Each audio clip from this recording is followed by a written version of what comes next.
할렐루야, 사랑하는 주 예수교회 성도 여러분, 오늘은 7월 16일의 수요일입니다. 오늘도 이 매일 큐티 말씀 묵상으로 하루를 시작할 수 있음에 감사드리며 오늘도 여러분의 하루가 하나님의 말씀으로 시작되기를 소망합니다. 오늘의 찬송가는 179장 주 예수의 강림이 함께 찬양하시겠습니다.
아멘. 오늘도 주 예수님을 소망하며 또 주님을 찬양하며 나아갑니다. 아멘. 우리가 함께 묵상할 오늘의 말씀은 디모데전서 6장 1절에서 10절의 말씀입니다. 하나님의 말씀 함께 읽겠습니다. 무릇 멍에 아래에 있는 종들은 자기 상전들을 범사에 마땅히 공경할 자로 알지니 이는 하나님의 이름과 교훈으로 비방을 받지 않게 하려 함이라. 믿는 상전이 있는 자들은 그 상전을 형제라고 가볍게 여기지 말고 더 잘 섬기게 하라. 이는 유익을 받는 자들이 믿는 자요 사랑을 받는 자임이라. 너는 이것들을 가르치고 권하라. 누구든지 다른 교훈을 하며 바른 말 곧 우리 주 예수 그리스도의 말씀과 경건에 관한 교훈을 따르지 아니하면 그는 교만하여 아무것도 알지 못하고 변론과 언쟁을 좋아하는 자니 이로써 투기와 분쟁과 비방과 악한 생각이 나며 마음이 부패하여지고 진리를 잃어버려 경건을 이익의 방도로 생각하는 자들의 다툼이 일어나느니라. 그러나 자족하는 마음이 있으면 경건은 큰 이익이 되느니라. 우리가 세상에 아무것도 가지고 온 것이 없음에 또한 아무것도 가지고 가지 못하리니 우리가 먹을 것과 입을 것이 있은즉 족한 줄로 알 것이니라. 부하려 하는 자들은 시험과 올무와 여러 가지 어리석고 해로운 욕심에 떨어지나니 곧 사람으로 파멸과 멸망에 빠지게 하는 것이라. 돈을 사랑함이 일만 악의 뿌리가 되나니 이것을 탐내는 자들은 미혹을 받아 믿음에서 떠나 많은 근심으로써 자기를 찔렀도다. 아멘. 하나님의 말씀입니다. 하나님 말씀에 감사합니다. 세상이 끊임없이 우리에게 말합니다. 더 가져야 행복하다. 더 높아져야 성공한다. 하지만 성경 말씀은 전혀 다른 기준을 보여주고 있죠. 오늘 이 말씀 속에서 우리가 자족함과 경건 그리고 참된 부유함이 무엇인지 함께 묵상하기를 원합니다. 1절과 2절은 이 종과 주인의 관계에 대해서 말하고 있습니다. 1절과 2절 말씀 다시 한번 읽겠습니다. 무릇 멍에 아래에 있는 종들은 자기 상전들을 범사에 마땅히 공경할 자로 알지니 이는 하나님의 이름과 교훈으로 비방을 받지 않게 하려 함이라. 믿는 상전이 있는 자들은 그 상전을 형제라고 가볍게 여기지 말고 더 잘 섬기게 하라. 이는 유익을 받는 자들이 믿는 자요 사랑을 받는 자임이라. 너는 이것들을 가르치고 권하라. 이렇게 말씀하고 있습니다. 당시 로마 시대에는 이 종과 주인의 신분적 위계 질서가 분명했지만 이 사도 바울은 이 믿음 안에서는 서로를 형제로 존중해야 된다고 말씀하고 또 권면하고 있죠. 오늘날 이 말씀은 직장 내의 우리의 관계, 상하 관계에 또 적용할 수 있겠습니다. 믿음의 사람이라면 그 어떤 사회적 위치에 있든지 또한 교회의 직분에 있어서도 마찬가지로 우리가 경외함으로 하나님을 섬기듯이 상호를 존중하면서 서로를 섬기는 태도를 가져야 하는 줄 믿습니다. 신앙은 이러한 일상 속의 관계의 질로 드러나는 것입니다. 여러분 아시는 이야기지만 금산교회의 종과 주인 곧 이자익 목사님과 조덕삼 장로님의 뒤바뀐 이 섬김의 모범은 한국교회 역사 속에서도 매우 감동적인 실제 사례로 자주 회자가 됩니다. 집안에서는 주인이었던 조덕삼이 종이었던 이자익을 교회에서는 목회자와 장로로 역할이 뒤바뀌어 진심으로 섬긴 것은 우리에게 아주 구체적인 이 섬김과 겸손의 정신을 보여주는 아름다운 본보기의 일화로 기억이 됩니다. 3절에서 5절의 말씀입니다.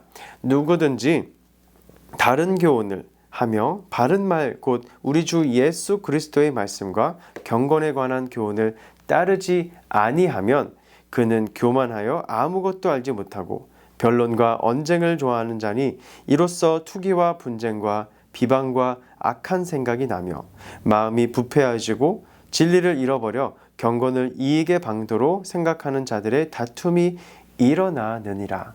바울은 경건을 이익의 수단으로 삼는 자들에 대해 강하게 경고하고 있습니다. 이들은 교만하고 논쟁을 일삼고 결국 이 공동체를 병들게 만듭니다. 여기서 이 경건을 뜻하는 유세베이아는 하나님께 대한 경외심을 뜻합니다. 하지만 일부 사람들과 거짓 교사들은 경건을 단지 자신의 명예나 유익 또한 물질적 축복의 도구로 왜곡시키고 있다는 것입니다. 오늘날에도 우리는 주의를 기울여야 하는 줄 믿습니다. 신앙을 내 욕망을 이루는 수단으로 삼는 순간 경건은 사라지고 탐욕과 혼란이 자리 잡게 되기 때문입니다. 미꾸라지 한 마리가 온 웅덩이를 흐른다는 말처럼 교회도 이런 몇몇의 이 거짓 교사들, 리더들 때문에 분란을 겪고 공동체가 크게 아파하는 줄 믿습니다. 이런 이들에 대처하기 위해서는 우리는 올바로 믿고 올바른 진리의 가르침 위에 서서 사명감을 가지고 굳건히 대항해야 되는 줄 믿습니다.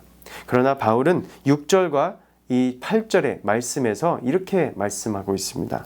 그러나 자족하는 마음이 있으면 경건은 큰 이익이 되느니라.